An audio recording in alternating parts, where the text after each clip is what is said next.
तर नमस्कार विद्यार्थी मित्रांनो, स्पर्धा परीक्षेचा अभ्यास करणाऱ्या, स्पर्धा परीक्षा देणाऱ्या सर्व विद्यार्थ्यांना यावेळी सांगू, त्या दिवशी आपला 1857च्या उठावामध्ये ज्या ज्या केंद्रांचा सहभाग होता सक्रिय, अशा शहरांची नावे एका कोडच्या आधारे मी सांगितलं होतं. तर तो कोड आता डबल एवढाच रिपीट करतो, बाकीचे पण शहराचे नाव आपल्याला सांगावं लागणार आहे. कारण कुठलाही अभ्यास करताना आपण टेक्निकनं अभ्यास करावा, आपल्यापाशी तंत्र असलं पाहिजे. कारण जर आपण अगळपगळ लांबलचक अभ्यास केला तर रँडमली ते लक्षात राहत नाही. तर मोठा जर अभ्यास आहे त्याला शॉर्ट करायचं, कधी शॉर्ट तुकड्यात लक्षात ठेवायचं, त्याची लिंक लावायची की प्रत्येक एवढा मोठा लांबलचा लिंक असते त्या लिंकवरून. तर आता पहा, 1857चा जो उठाव झाला आपला भारतामध्ये राष्ट्रीय स्वरूपाचा, व्यापक स्वरूपाचा होता. तर त्याच्या जवळपास म्हणजे मोठे मोठे केंद्र जर पकडले, 37च्या आसपास केंद्र म्हणजे शहर होते. तर त्या शहरांचे नाव त्या दिवशी सांगितलं, बाबाजी का दिन कोणसा. आता बाबाजी का दिन कोणसा या किती अक्षर आहे पहा. आता त्या दिवशी 9 अक्षर आहेत. तर 9 अक्षरामध्ये किती शहर येते पाहू.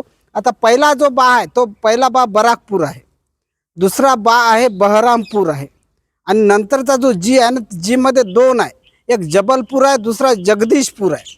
आता जर जी का मध्ये कानपूर आहे. बाबाजी का झालं तर बाबाजी का दिन मध्ये दिनापूर आहे. म्हणजे हे फक्त पूर घेता याच्यामध्ये, मॅक्झिमम पूरच आहे याच्यामध्ये. म्हणजे पूर एकीकडे घ्यायचे, बाकीच्या याचे लिंकचे का रिदमचे नावं एकीकडे घ्यायचे, म्हणजे आपल्याला लक्षात राहू शकते. म्हणजे एखादा आपण पूर किती लक्षात ठेवते, एक जर पूर नाही आलं तर आपल्याला लक्षात येते. आता दिनापूर झालं, बाबाजी का दिन कोणसा. को म्हणजे कोल्हापूर, को म्हणजे कोल्हापूर. आता न को नंतर कोणता न आहे, न मध्ये 2 येते, एक नागपूर येते, नागुंद सुद्धा येते. आता नागुंदच्या समोर पूर जरी नसलं तरी आपण ते लक्षात ठेवू शकतो. तर न चा नागपूर येते, नागुंद सुद्धा येते. आता सहा या अक्षरावरून 2 शहर येतात, एक सातारा आहे आणि सागर आहे. आणि पहिला जो बाबा घेतला ना आपण, बाबा, त्याच्यात एक अजून आपण ॲड करू शकतो, याच्यात बरेली सुद्धा आहे. आता पहा, या 9 अक्षरामध्ये 12 शहरं आलेले आहे. याच्यामध्ये किती शहर आलेले. त्यानंतरचे शहर मी सांगणार आहे. तर जेवढे शहर येते तेवढं पाहू. आता पहा, आपल्या त्यावेळेस जो 1857चा जो उठाव झाला होता, त्यावेळेस भारत, पाकिस्तान, बांगलादेश एकत्र होते. 1857 म्हणजे 1947मध्ये भारतापासून पाकिस्तान वेगळा 14 ऑगस्टला, आणि नंतर 1971मध्ये पाकिस्तानपासून बांगलादेश वेगळा झाला. पण त्यावेळेस भारत सर्व एक होते ना, त्याच्यामुळे ते शहरं सुद्धा होते. परंतु आज ते शहरं पाकिस्तानमध्ये काय गेले, काही बांगलादेशमध्ये गेले.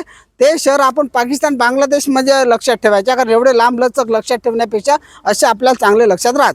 आता बा, पाकिस्तानचे जे आजचे मुख्य शहर आहे त्यावेळेस भारतात होते, त्यापैकी 4 शहर 1857च्या उठावात होते. तर कोणते होते? पेशावर म्हणजे एकदम लास्ट बॉर्डर आहे पाकिस्तानची तिकडे. तर म्हणजे पेशावर होतं. एक लाहोर होतं, लाहोर म्हणजे लाहोर शहीद भगतसिंग यांच्याशी संबंधित आहे ते शहर. आपण नंतर त्याचा पण अभ्यास करणारच आहोत. पेशावर, लाहोर, शिकारपूर हे गाव होतं, आणि कराची म्हणजे आज सुद्धा ते पाकिस्तानचे मुख्य शहर आहे. तर शिकारपूर हे इकडं ना घेता इकडं घेतलं, कारण ते पाकिस्तानमध्ये. आता पाकिस्तानचे किती शहर झाले? 4, आणि बांगलादेशचे 2. बांगलादेशचं कोणतं? ढाका आणि चितगाव. तर ढाका हे प्राचीन आपल्या भारतामध्ये एक मलमल म्हणजे ढाक्याची मलमलची साडी प्रसिद्ध होती. म्हणजे ढाक्याची जी मलमल प्राचीन काळात संपूर्ण जगात जात होती. एवढ्याशा छोट्याशा आगपेटीमध्ये ती मलमलची साडी राहायची, एवढी आपल्या भारताची ख्याती होती.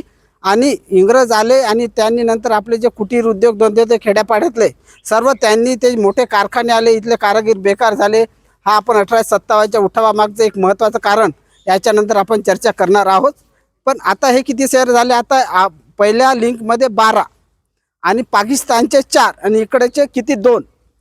4 आणि 2 6, 12 आणि 6 18 झाले. आता बाकीचे पाहू. तर बाकीच्याची लिंक अशी लावायची, दिल्लीच्या आसपासचा प्रदेश. कॉमन सेन्स आहे. दिल्लीच्या उठावाचं नेतृत्व बहादूरशाह जफरकडे होतं. बहादूरशाह जफर कोण? दिल्लीचा बादशाह. याचा अर्थ दिल्ली त्याच्यात होतं. दिल्ली होतं म्हणजे आजूबाजूचा प्रदेश असणारच. म्हणजे दिल्लीच्या आजूबाजू कोण? आग्रा, मेरठ, बरेली घेतलं, इटावा हे वगैरे शहर घ्यायचे. आणि त्याच्यानंतरची लिंक अशी लावायची की जे धार्मिक शहरं होते ना, ते थोडं वेगळ्या याच्यानं घ्यायचे. तर धार्मिक शहरं कोणते? अयोध्या, प्रभू श्रीरामचंद्राची जन्मभूमी अयोध्या. मथुरा होतं, मथुरा श्रीकृष्णाची जन्मभूमी. इकडं बनारस होतं, हे धार्मिक शहर आहे ना. आणि त्याच्यानंतर महापुरुषांची जन्मभूमी म्हणजे डॉक्टर बाबासाहेबांचा जन्म जिथं महू येते झाला मध्य प्रदेशात, ते महू सुद्धा याच्यामध्ये होतं. म्हणजे हे शहर आता किती झाले? 1 2 3 4, हे 4 झाले. आणि आपले 18 किती 18 झाले. आता बाकीचे आपण घेऊ. तर अगोदर ज्यांचं बाद नाव होतं, पण आज त्या 2 शहराचं नाव बदललेलं आहे. तर ते अलाहाबाद आणि त्याचं नाव प्रयागराज झालेलं आहे. ते बाद 4 येतात.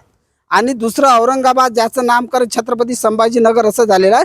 त्याच्यानंतर इकडं अहमदाबाद, इकडं वर नसीराबाद आणि दिल्लीच्या बाजूचं मुझफ्फरनगर. आता तुम्ही पहा हे ते किती म्हणजे शहर झालेले आहे. म्हणजे या लिंकनं आपण जर हे शहर लक्षात ठेवले तर आपण सहज आणि चांगला अभ्यास करू शकतो.